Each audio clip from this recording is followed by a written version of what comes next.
Hello and welcome to the Clapped Experiment. Why our current healthcare system is a scam. Yes, it's a total scam. I mean, if you're not really paying attention to it, you really should. So the way our system is currently set up started back in the 1970s. Thanks, Nixon. So the idea that companies would be covering healthcare instead of, I don't know, your tax dollars. That all started around that point in time.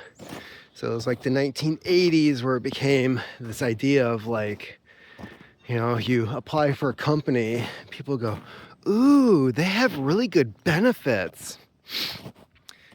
Yeah, benefits, retirement, healthcare. And healthcare is one of those things that keeps you in check. If you lose your job, if you don't follow the protocol, if they fire you, you lose your healthcare. Now for this is a big problem for a lot of people. Any type of health issue, right? So, what to do about it? Well, for one, our system needs to change, right? It's definitely not going to happen with the people who are in power, who are currently profiting off of this system.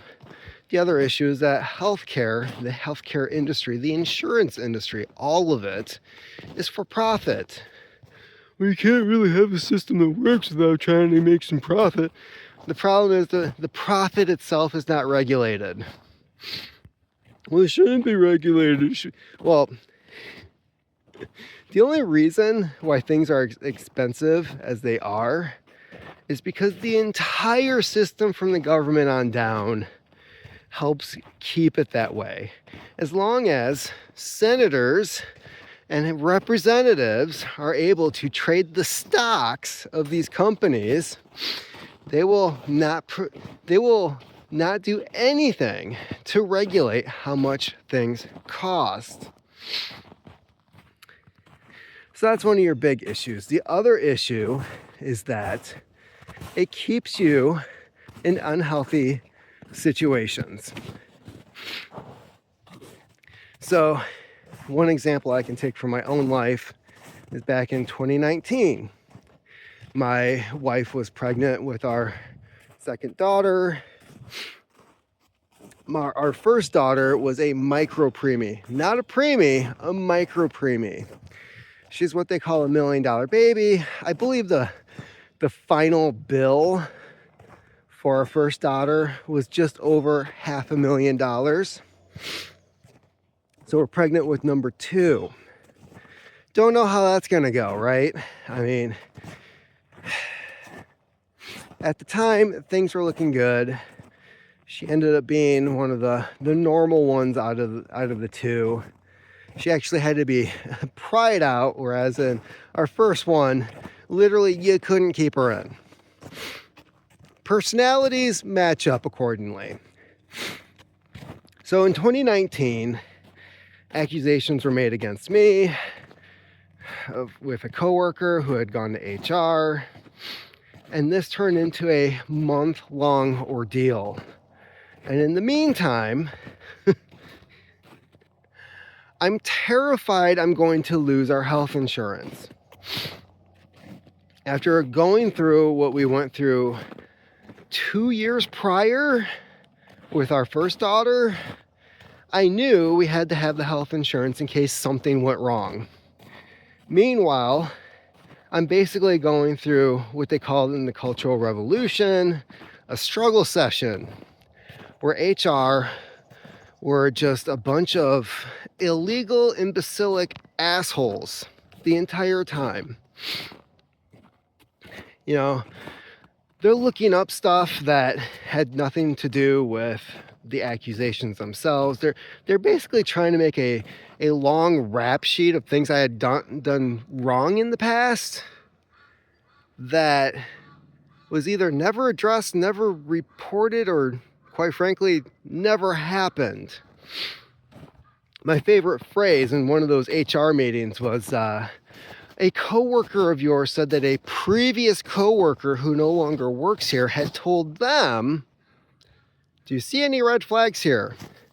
I believe in legal terms, this is called hearsay. Something that's not admissible in court. You either have the witness themselves or you don't have them at all. That's the other thing. HR. When you're dealing with HR, you are guilty until proven innocent.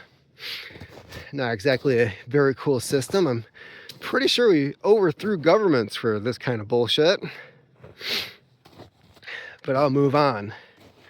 The entire time this is going on, again, I was in a very hard spot where the entire time I'm worrying that I'm going to lose my insurance. I'm not going to be able to replace that. You know, our daughter's going to be born. There's going to be bills that I can't pay for because either I haven't replaced the job or I have not replaced the insurance. So basically, under these circumstances, I was forced to basically go along with whatever HR dictated. Now, a lot of my defense was basically just saying absolutely nothing. But when it came down to, you can either go along with this or possibly lose your job / health insurance, they dangle this stuff over your head. They know they're in a position of power. But at the same time, what ended up happening was the very next day after I received a write-up, this entire process just ended up with a write-up. And the very next day, false accusations by the same person were made against one of the security guards. And of course, the story that they gave happened on like 12 different security cameras, where when they reviewed it, they're like, this absolutely under no circumstances happened at all. And that person was escorted out the door. Did I receive any type of apology? Was there any type of recourse of grievances? No. They continued on with their, well, we just think you're a piece of shit. And nothing changed. So, this is another reason why things like health insurance in our current system is, I would say, morally corrupt.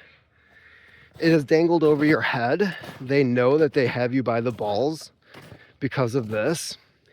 Whereas in other countries, you really don't have to deal with a lot of this. We're one of the few countries that have this type of insurance system. And this type of insurance guarantees power from the employer over the employee. That they know they can use it against you. And if they really want to be dicks about it, they could just fire you and put you basically straight into bankruptcy. But if you live in another country, now I'm not saying they have better health policies, better health systems. Quite frankly, the only thing that the US is good at is like trauma-based healthcare. Gee, I wonder why. Is it due to all the wars that we have?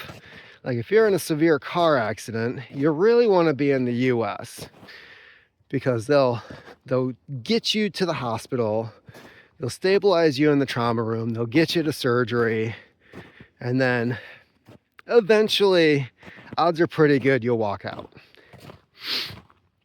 But when it comes to like cancer treatment, other health issues, we suck. Because that's your money right there. That's where they're going to suck your savings right out of you. It's basically our healthcare system is run by a bunch of vampires. You value your life so much that you will hand over your retirement in order to get a few more years. And what they don't bother to tell you, especially when it comes to cancer, is that a lot of the cancer treatment that we use in the United States leads to other cancers later on. So you're prolonging your life. You're willing to hand over whatever you saved or go into debt in order to get a few more years. Meanwhile, the good years that you had are already behind you and you traded it for $10 an hour, working some shit job with assholes that you really don't like. But in other countries, because your health insurance is centralized, everybody has the same thing. It's paid for through your taxes. The prices of different treatments and medications are regulated by the government. If you don't like the place that you work for, you can go find another job. You're not going to lose your health insurance. And if you're unemployed, if it's bad enough to where you just quit and you spend like a month or two looking for another job, you still have health insurance. Funny how that works, right? If you really hate the place that you work so much, you can just leave. You don't have to worry about, oh, I'm not going to be able to afford that inhaler. Oh, yeah, I'm in the middle of my cancer treatment. Oh, I just got hit by a car. Crap, what am I going to do? You don't have those worries. So it is a little odd that this is the system that the United States, the country of freedom, that this is what we use. And I'm not saying that socialized medicine, I know that's going to come up like, oh, you think it's so great, why don't you go to one of the other countries? No, I'm just saying that maybe people like Martin Shkreli shouldn't be allowed to own a fucking company. Maybe the guy that Luigi Mangione shouldn't be able to write a signature on policies that are going to kill 40,000 people in a year. That's the other downside of it. We have these privatized companies who are profiting off of the deaths of tens of thousands of Americans every year. And we allow this. And then when the person responsible for basically running like a small version of Auschwitz is shot in the street, everyone's up in arms like, we can't allow this to happen. Looking at you, damn Bongina. No. If that guy did it, holy shit. Would you be crying if somebody back in World War II had gotten to Hitler and just shot him in the back in the street? And possibly saved the lives of I don't know how many hundreds of thousands of people? We shot him in the back. I don't think anybody at that point in time would have cared. And as for everybody sticking up for this healthcare CEO, good God, like, how fucking brain dead are you? We just can't allow this in the streets. Epstein files, anyone? Have we seen the FBI do anything? And yes, I know I'm going off the subject here, but this is exactly what's also happening with our healthcare system. How many times have you been denied for services you paid for repeatedly over years? And then when you need to use the policy, they're like, we're sorry, that's not covered under blah, blah, blah, blah, blah, blah. And it's not just you. When I worked at the hospital, I had a coworker that broke his arm on a Saturday. No doctor's offices were open. No doctor's offices are open on a Sunday. Funny how that works. Like, healthcare just stops on a weekend. Same thing for hospitals too. It's amazing the amount of staff that don't work weekends. Like, we don't have patients coming in. And the majority of the patients that we get in, especially in the trauma unit, are on the weekends.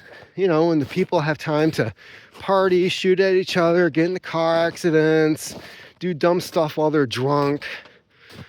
You know. But to get back on track, We literally have people in the healthcare industry who provide zero healthcare at all. And what the whole system is a money funneling operation from employees to corporate executives to maximize profits while also profiting off of you being sick. They have no interest in curing anything because the real money is in the treatment. That's what it is.